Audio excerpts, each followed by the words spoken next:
하나님의 숨결이 막바지를 향해 가고 있습니다. 여기까지 잘 따라와 주신 여러분들 정말 치하하고 사랑하고 축복합니다. 그런데 우리의 이 말씀 묵상이 여기에서 끝나는 것이 아니라 2024년 새로운 프로젝트로 1년을 한 번 더 가게 됩니다. 하나님의 숨결 기억하시죠? 카테큐메네테라고 하는 초대교회 성도들이 이 정도는 공부했을 것이다. 우리들이 365개의 주제로 우리들이 배웠어요. 또 조금 더 유식한 말을 하나 쓰자면 렉시오 디비나 콘티누아, 렉시오 디비나 성경을 읽는데 콘티누아 연속적인 방법으로 우리들이 통독하며 2024년을 한 번 더 가보려고 합니다. 무엇보다 2023년 우리 신혜라 집사님이 함께 이 책을 읽어주셨고 제가 해설하는 방식이었죠. 2024년에는 미날이라고 하는 유명한 CF 성우가 또 위클리 묵상을 읽어드리고 제가 또 해설하고 여러분들은 또 함께 성경 통독을 하게 됩니다. 중요한 참여 방식을 여러분들에게 알려드리죠. 이 하나님의 음성, 하나님의 숨결을 넘어 하나님의 음성이라고 하는 이 묵상집이 가지는 특징이 있습니다. 자, 우리 묵상은 일주일에 한 번 위클리 묵상으로 하자. 일주일을 살아갈 중요한 말씀을 우리들이 함께 묵상하고 제가 해설하고 그것을 듣고 여러분들이 소그룹에서도 활용할 수 있도록 그렇게 책을 편집했고요. 그리고 화요일부터 주일까지 매일 여러분들이 말씀 묵상을 하면 성경을 1년 동안 한번 통독하게 되어 있어요. 중요한 것은 이 말씀 통독으로만 끝나는 것이 아니라 매일매일 통독한 그 말씀의 근거에서 묵상할 수 있는 묵상 포인트가 준비되어 있다는 것이죠. 지금처럼 유튜브 채널을 통해서 제가 매일 아침 여러분들과 만나고 제가 성경을 읽어드리겠지만 이 안에 묵상집을 여러분들이 잘 활용하셔야 될 것 같아요. 미리 여러분들에게 광고를 드리는 이유는 2024년 1월이 시작되기 전에 여러분들이 이 책을 구입하셔서 처음부터 함께 가자고 하는 의도가 있습니다. 자, 하나님의 숨결을 넘어 하나님의 음성으로 2024년을 승리할 수 있도록 매일 묵상에 함께 참여하고 성경을 한번 다 같이 읽고 듣고 쓰면서 렉시오 디비나 콘티누아 창세기부터 요한계시록까지 우리들이 한번 배울 수 있는 그런 좋은 시간이 되었으면 좋겠습니다. 도전! 하나님의 음성 기대합니다.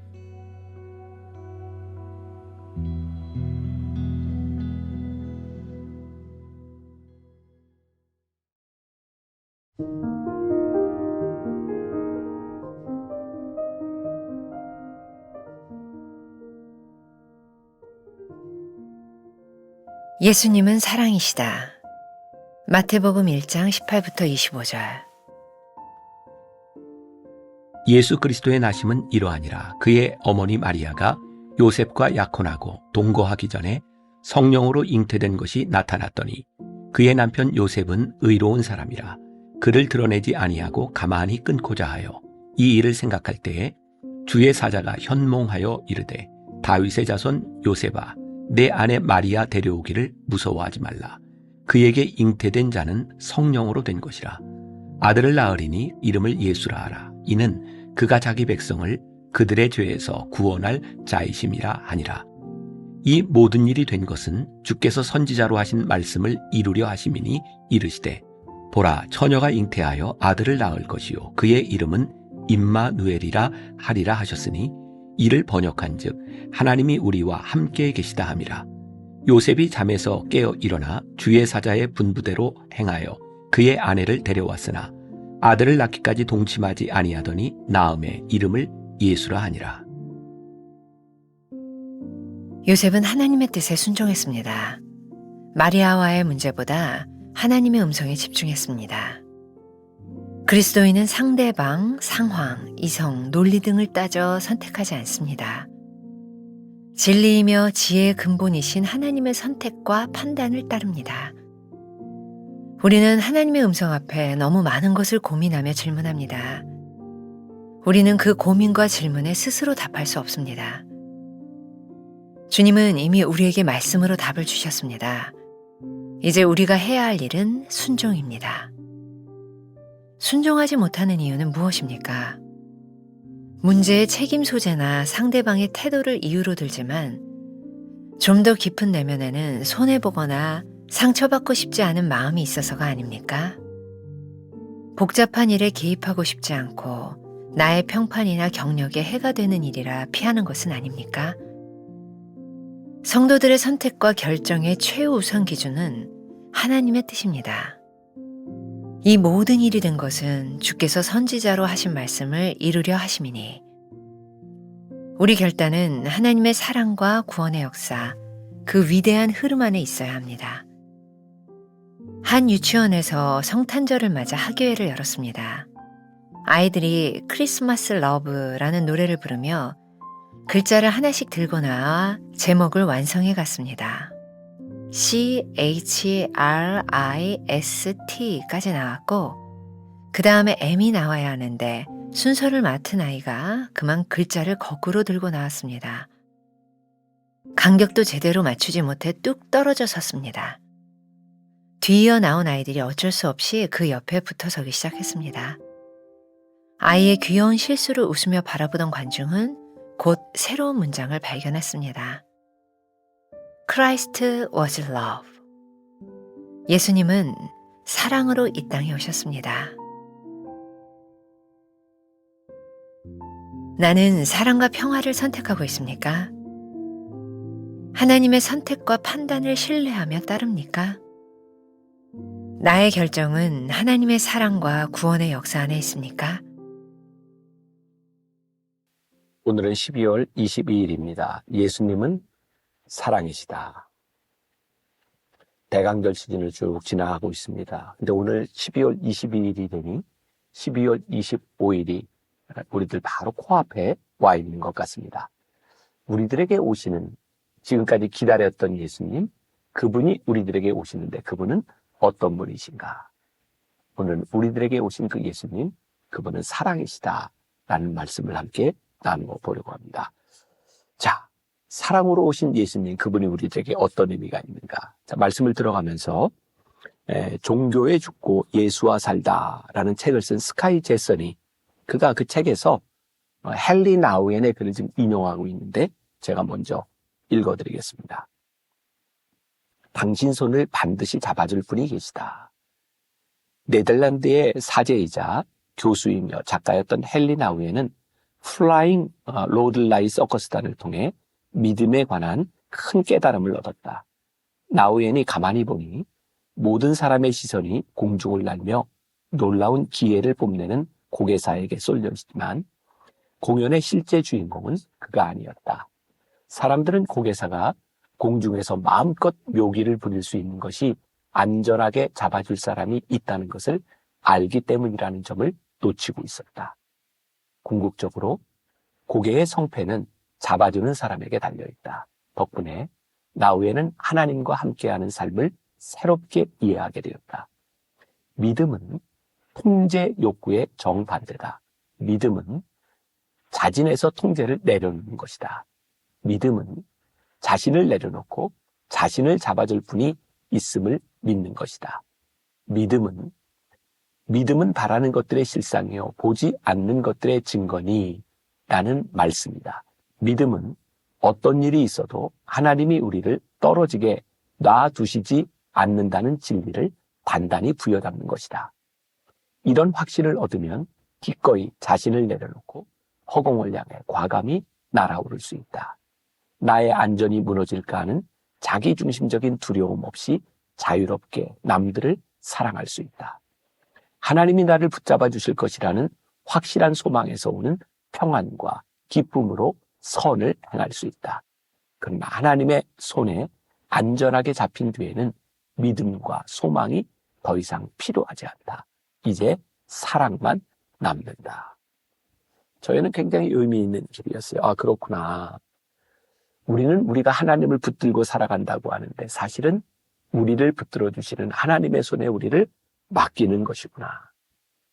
우리는 누군가를 사랑한다고 하면서 실패했던 많은 경험들을 가지고 있습니다. 아, 그렇구나. 우리의 사랑이 아니구나.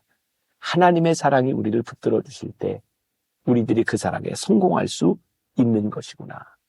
결국은 예수님은 사랑이시다. 사랑으로 오시는 그 예수님을 우리들이 붙드는 것, 그것이 대강절의 가장 큰 의미가 아닐까. 사랑으로 오신 예수님이 우리와 전혀 관계없이 별개의 인격으로 떨어져 있다면 그분은 우리들과 아무 관계가 없는 분일 거예요. 어제도 같은 본문으로 요셉에 대한 이야기를 나누었습니다. 요셉은 하나님의 뜻에 순종한 사람이었어요. 그는 의로운 사람으로 율법을 아는 사람이었지만 주위의 사자가 분부한 대로 순종한 사람이었어요. 자, 우리가 잘 알고 있는 게 있어요. 순종이 참 힘들다는 거죠. 왜 순종이 힘들까요? 순종은 우리들에게 무언가를 요구하고 순종하기 위해서는 때때로는 우리의 이성의 논리를 뛰어넘는 어떤 우리의 상황과 맞아떨어지지 않는 그 일들에 대하여 어쩌면 우리들이 걸어가야 되는 순간들, 그것이 순종이기 때문입니다. 정말 중요한 것은 요셉에게도 그랬던 것처럼 하나님의 음성이 우리들에게 들릴 때에 우리들이 순종할 수 있는 용기가 있는가라는 거죠.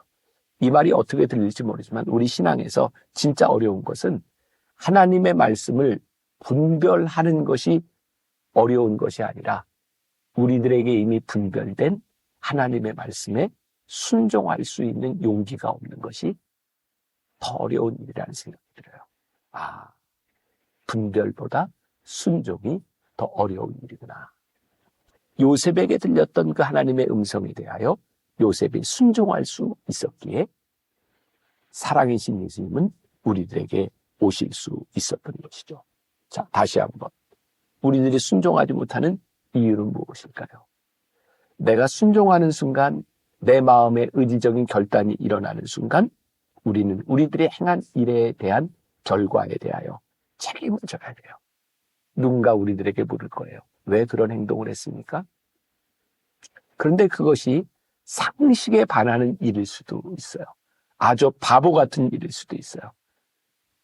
우리들의 삶에 손해를 끼치는 일일 수도 있어요.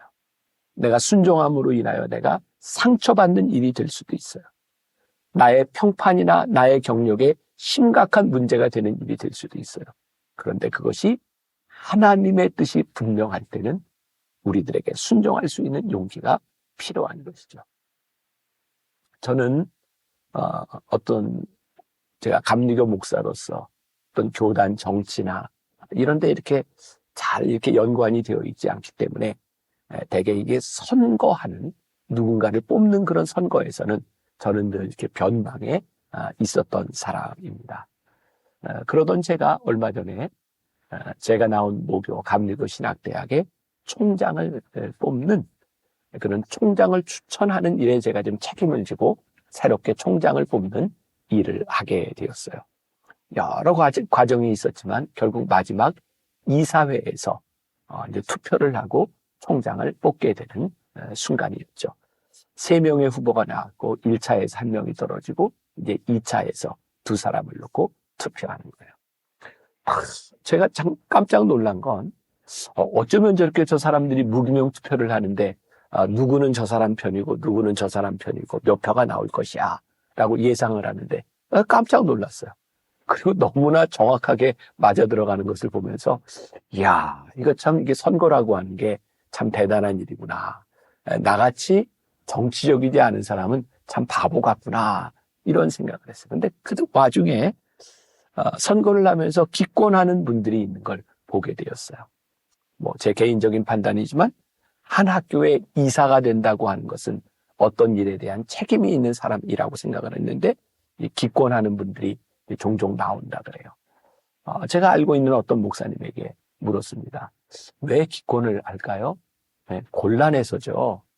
결국은 누가 누구를 찍었는지 알게 될 텐데 이 사람도 지지하고 이 사람도 지지하고 이 사람을 지지하면 이 사람에게 문제가 생길 것 같으니까 이렇게 기권을 하는 경우들이 있습니다. 저는 정치를 하는 사람이 아니니까 너무 이렇게 나이브한 생각을 하고 있는지 모르겠지만 저에겐 그런 생각이 들더라고요. 어떤 학교의 총장을 뽑는 이사의 직책을 가지고 있는 분이라면 분명히 그분들이 가지고 있는 소신이 있어야 되는 것이 아닐까. 내가 누군가를 찍었다라고 하는 것에 대한 책임을 져야 되는 것이 아닐까. 제가 이렇게 얘기하는 건 그렇게 나이가 들어도 그렇게 순진하냐라고 이야기할지 모르지만 저는 그런 생각이 드는 거예요. 그래요. 우리들이 순종하지 못하는 일, 우리들의 삶에 올바른 선택을 하지 못하는 일, 그 많은 일들 가운데는 책임을 지지 않거나 비난을 받지 않으려고 하는, 손해를 보지 않으려고 하는 생각들 때문에 이 순종이라고 하는 것이 힘들 수 있겠구나. 제가 여러분들에게 그런 도전을 드리고 싶어요. 여러분들의 삶에도 오늘 어쩌면 여러분들은 수없이 많은 결정을 해야 되는 순간들이 있을지 몰라요. 바로 그 순간들 가운데 손해보지 않으려는 것, 누구에게 욕먹지 않으려고 하는 것, 그런 것들이 여러분들에게 기준이 되는 것이 아니라 내가 이렇게 하면 이 땅 위에 우리에게 오신 예수님의 손을 잡을 수 있는 일이야. 그분이 나를 붙잡아 주실 거야. 그런 담대함으로 우리들의 삶의 결정이 일어날 수 있으면 얼마나 좋을까라는 생각을 하게 되기도 합니다. 여러분들 책 마지막 부분에 우리가 잘 알고 있는 한 이야기가 나와 있죠. 한 유치원에서 성탄절을 맞아 학예회를 열었습니다. 미국 유치원이겠죠. 아이들이 글씨 하나하나를 가지고 와서 탁 율동하면서 글씨를 맞추는 거예요. 크리스마스 러브라고 하는. 그런데 어떤 아이가 실수를 함으로 인하여 CHRISTM? 근데 M자를 한 아이가 거꾸로 들었고, 그리고 이 아이 옆에 섰던 아이들이 MAS를 이렇게, 마스를 이렇게 붙이다 보니까 Christmas was love라고 하는 글이 되었죠. 그때 사람들이 와 웃으면서 있었지만 굉장히 놀라운 의미를 하나 깨닫게 됐죠. Christmas was love. 크리스마스는 사랑입니다. 오늘 우리들에게 오시는 그 주님의 사랑으로 인하여 우리들이 순종하고 결단할 수 있는 일, 그것이 무엇인가? 아이고, 벌써 시간이 많이 갔지만 제가 글 하나를 읽어드리고 마쳐야 될 것 같아요. 그리고 또한 10여 년 전 제가 페이스북에 썼던 글인데 오늘 말씀에 좀 잘 맞을 것 같습니다. 글 제목이 도미노 현상. 보잘것없는 인생이란 없습니다. 단지 순종하지 않는 인생이 있을 뿐입니다. 위대한 인생이란 것도 없습니다. 단지 위대한 순종이 있을 뿐. 저도 위대한 일을 꿈꿨던 적이 있습니다. 그런데 하나님께서는 하찮은 일에 순종하는 사람을 찾고 계시다는 것을 알았습니다. 많은 사람이 위대한 일을 하기 위해 줄을 서 기다리고 있는 이때 아무도 알아주지 않는 일도 해야 할 사람이 필요하다는 것을, 그리고 그 일도 하나님의 일이라는 것을 말입니다. 혹시 도미노 현상이라는 것을 아시나요? 도미노는 보통 자기보다 1.5배 정도의 도미노를 쓰러뜨리는 것이죠. 그런데 1cm 정도에서 시작한 도미노가 29번째쯤 놓이면 엠파이어 스테이트 빌딩 정도의 높이를 쓰러뜨릴 수 있다는 것을 아십니까? 우리가 하나님을 믿을 때 하찮은 일이란 없습니다. 그 일을 통해 일하시는 영적 도미노 현상을 믿기 때문이죠. 부흥회에 참석해 말씀을 듣던 한 사람이 변화가 되어 선교사가 되었습니다. 마펫이라는 사람이죠. 그의 말씀을 들었던 청년 한경직이 유학을 하고 목사가 되었습니다. 6.25 당시 군종기자로 있던 피어스에게 한경직 목사님이 한국의 고아들을 부탁했습니다. 피어스는 월드비전이라는 단체를 만들어 한국의 고아들을 도왔습니다. 현재 세계 100여 개 나라에 4만 5천 명이 넘는 직원들이 이 일을 하고 있습니다. 누군가에게서 시작되는 작은 도미노, 내가 그 사람이 되길 바랍니다. 다음 도미노가 무엇일까? 우리가 몇 번째 도미노일지도 모릅니다. 단지 내 앞에 보이는 진실된 순종만이 필요할 뿐입니다. 저의 가장 위대한 일은 만나교회에서 만나는 사람들에게 가장 좋은 목사가 되는 것. 오늘부터 시작하는 청년 TD에서 만나는 70여 명의 젊은이들에게 말씀을 전하는 것이라는 것 말이죠. 아무리 많은 사람이 있다고 해도 하나님이 만나주시는 그 한 사람에게서 역사가 일어나지 않겠습니까? 바로 그 한 사람, 영적 도미노, 그 사람이 필요합니다. 순종으로 담대히 영적 도미노가 될 수 있다면 우리에게 오신 사랑이신 예수님을 붙드는 그런 강력한 하루가 되지 않겠습니까? 기도하겠습니다. 예수님은 사랑이십니다. 그분은 우리의 손을 붙잡아 주시는 분입니다. 우리가 그분께 순종할 때 그 손을 강력하게 느끼게 될 것입니다. 오늘 우리들 한 사람 한 사람 영적 도미노가 되게 하여 주옵시고 주님의 오심을 분명하게 드러내는 믿음의 사람들이 되게 하여 주옵소서. 예수님의 이름으로 기도했습니다. 아멘.